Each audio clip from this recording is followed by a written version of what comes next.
Mr. Speaker, beginning this week, literally hundreds of thousands of civilian workers are being furloughed, and particularly at defense installation in Maryland's 5th District, across the strait, and around the country. That means, as of Monday, more than 650,000 hardworking, middle-class defense employees are being forced to take a 20% pay cut for the remainder of the fiscal year. Now, it isn't because they're not doing their job well. They are. It isn't because they don't have enough work. They do. And it isn't because we don't need their talents, their experience, and their dedication to service. We need them more now than ever. These employees are being furloughed because Congress has failed. Congress has failed to achieve deficit reduction in a balanced and responsible way. In fact, we passed a budget through the House of Representatives. The United States Senate has passed a budget, but the House of Representatives, the Republican leadership, refuses to go to conference, refuses to follow regular order for which they called so frequently, refuses to try to bring a compromise agreement back to this floor. This Congress has failed to achieve deficit reduction in a balanced and responsible way.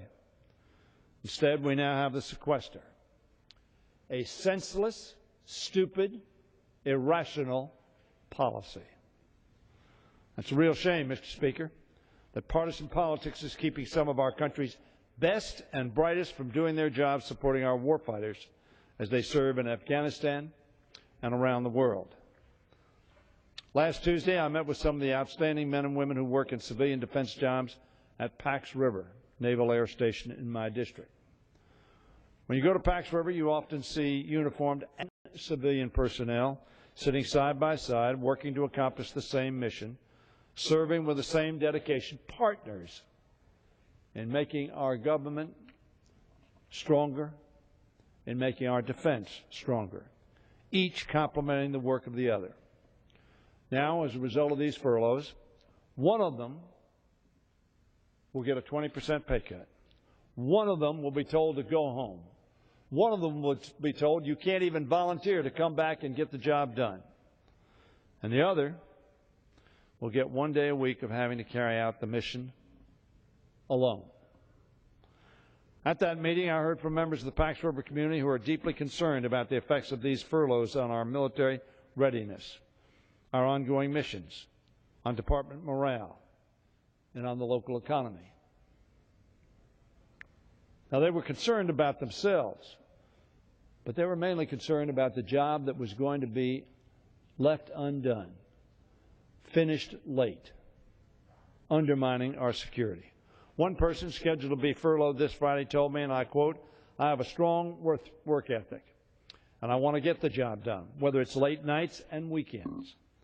And I'm worried someone will come to me on a Thursday, and I'll have to say, I can't get the job done until Monday, because we are telling that person, you can't come to work." Another employee who was there last Tuesday emailed me afterward about the upcoming furlough, writing, and I quote, "There are many people in this organization who stretch themselves day after day," and they put in parentheses, happily, enthusiastically, willing to do so, want to do so, to get the work done that needs to get done, to support the Department of Defense and the warfighter. I will tell you, and so many members of the aisle on both sides of the aisle have met these folks, not these specific folks perhaps at PAX, but around this country, who are dedicated, patriotic, hardworking, and want to make sure their country is strong and that we serve our people. This one constituent continues, and I quote, "I've already started to see some of these same people giving less of themselves because they feel our congressmen," that's meaning all of us, "and our country no longer puts value in what they do. We are undermining the morale of the American workers. We are undermining the ability of the American government to be as effective with respect to national defense as it needs to be." Mr. Speaker, this sequester is harming morale and may lead skilled employees to leave for the private sector just when we need them most. The effects of the sequester extend beyond the gates of our installations and affect entire communities, with local businesses standing to lose as a result of belt-tightening by families experiencing furloughs. At the Naval Surface Warfare Center at Indian Head, also in Maryland's 5th District, 97% of civilian personnel will be furloughed. That's more than 1,870 people. Mr. Speaker, there's no reason why our civilian defense workers should be kept from doing their job just because Congress hasn't done its job. As long as the sequester remains in effect, and as long as Republicans refuse to compromise on a balanced approach to deficits that can end it, I'll keep coming to this floor and remind them exactly what is at stake.